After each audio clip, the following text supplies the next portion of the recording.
একটা সুন্দর সুখী জীবন কে চায় না বলুন? আমরা সবাই কিন্তু চাই। কিন্তু আমাদের চারপাশের মানুষ, পরিবেশ, পরিস্থিতি সেই সুখের মুহূর্তগুলোকে নষ্ট করে দেয়।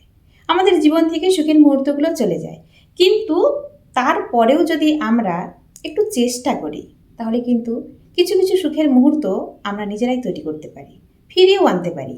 তো আমি আজকে কয়েকটা ছোট ছোট পয়েন্ট আকারে কিছু মুহূর্তের কথা বলবো।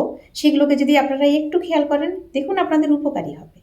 ১ নম্বর বলবো, যার সাথে মনের মিল নেই তাকে জোর করে মনের মধ্যে বসাতে যাবেন না, তার সাথে সম্পর্ক রাখবেন না। ২ নম্বর বলবো, যেখানে আপনার কদর নেই, যেখানে আপনার সম্মান নেই, সেখানে আপনি কখনো যাবেন না। কারণ আপনি যদি নিজের কাছেই ছোট হয়ে যান, তাহলে অন্যের কাছে আপনি সম্মান পাবেন কি করে? তাই নিজের সম্মান আগে নিজে মেনটেন করুন। ৩ নম্বর বলবো, যে বোঝে না তাকে বুঝিয়ে নেওয়া যায়, কিন্তু যে বুঝতে চায় না, যে বোঝার চেষ্টা করে না, তাকে বোঝানোর মিথ্যে প্রয়াস কখনোই করবেন না। তাতে আপনি বারবার নিচে নেমে যাবেন। ৪ নম্বর বলবো, যা হজম হয় না তা কখনো খাবেন না, সে যত উপাদেয় খাবারই হোক না কেন। আর যা গ্রহণ করলে আপনার ক্ষতি হবে তা কখনোই গ্রহণ করবেন না, সে যত বড় মূল্যবান সম্পদই হোক না কেন। ৫ নম্বর বলবো, সত্য শুনতে যে পছন্দ করে না, যে রেগে যায়, তাকে অ্যাভয়েড করুন। কারণ সত্য হয়তো সে গ্রহণ করতে পারবে না, তাই সে আপনার প্রতি এইভাবে খারাপ আচরণ করে বা করবেও। তাই তাকে সম্পূর্ণরূপে অ্যাভয়েড করুন। তাকে সত্য বলতে গিয়ে নিজে অপমানিত হবেন না। ৬ নম্বর পয়েন্ট, যে আপনার চোখে নিচে নেমে গেছে, সে তার কর্মের জন্যই হোক বা আচরণের জন্যই হোক, তাকে জোর করে ওপরে তোলার চেষ্টা করবেন না। তার আচরণ বা কর্মই হয়তো তাকে সেই স্থানটা পাইয়ে দিয়েছে। ৭ নম্বর পয়েন্ট, জীবনে সমস্যা আসবেই, এটাই জীবনের নিয়ম, এটাই কালের নিয়ম। জীবনে সমস্যা ছাড়া আপনি এক পাও এগোতে পারবেন না।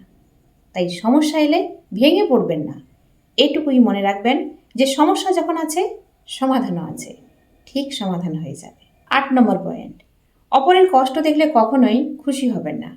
অন্যের ক্ষতিতে নিজের কখনোই লাভ খুঁজবেন না, নয়তো এই কর্মের ফল আপনার কাছে ঠিক একটা সময় ফিরে আসবে, যেটা আপনি নিতে পারবেন না।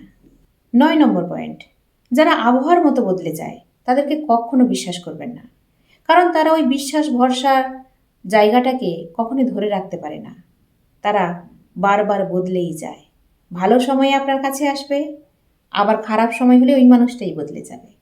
আবার ভালো সময় আসুক, ওই মানুষটাই বদলে যাবে। তাই বদলে যাওয়া মানুষগুলোকে কখনোই বিশ্বাস করবেন না।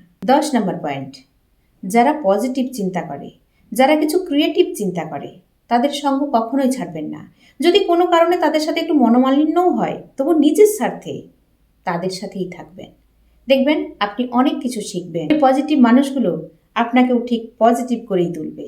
১১ নম্বর পয়েন্ট, যারা বিপদে পাশে থাকে, যারা কঠিন সময়ে পাশে থাকে, তাদেরকে কখনো ভুলে যাবেন না। তাদের প্রতি সবসময় কৃতজ্ঞ থাকুন, আন্তরিকতা দেখান। সবার শেষে ১২ নম্বর পয়েন্টে বলবো, মা বাবাকে কখনো ভুলে যাবেন না। মা বাবা হলো এক শক্তি, তারা বট গাছের মতো, সব সময় আপনাকে ছায়া দিয়ে আপনাকে সকল বিপদ থেকে ঠিক সামলে নেবে তারা। তাই তাদেরকে কখনোই সঙ্গ ছাড়া করবেন না, তাদেরকে সব সময় কাছে রাখুন, তাদের আশীর্বাদ নিন। দেখবেন আপনি জীবনে কোথা থেকে কোথায় পৌঁছে যাবেন। কারণ বাবা মার আশীর্বাদের থেকে, ভালোবাসার থেকে বড় কিছু এই পৃথিবীতে আর নেই। এই সংক্ষিপ্ত ১২টা পয়েন্টের মধ্যে আমি যে কথাগুলো বললাম, সেগুলো কিন্তু আমাদের জীবনের কথা, আমাদের জীবনের সত্য, যেগুলো থেকে আমরা কখনোই পালিয়ে বেড়াতে পারি না। তাই কিছু কিছু জিনিস যদি আমরা একটু মেনটেন করে নিই, একটু যদি সেগুলোকে মেনে চলি, তাহলে দেখবেন জীবনের খুশি যেই কেড়ে নেবার চেষ্টা করুক না কেন, আমি কিন্তু খুশিতেই থাকবো, তাই না? তাই সবসময় ভালো থাকুন, হাসি খুশি থাকুন, আর সবাই সুখী একটা জীবন যাপন করুন। ভালো থাকবেন সবাই। আজকে আসি, শুভরাত্রি।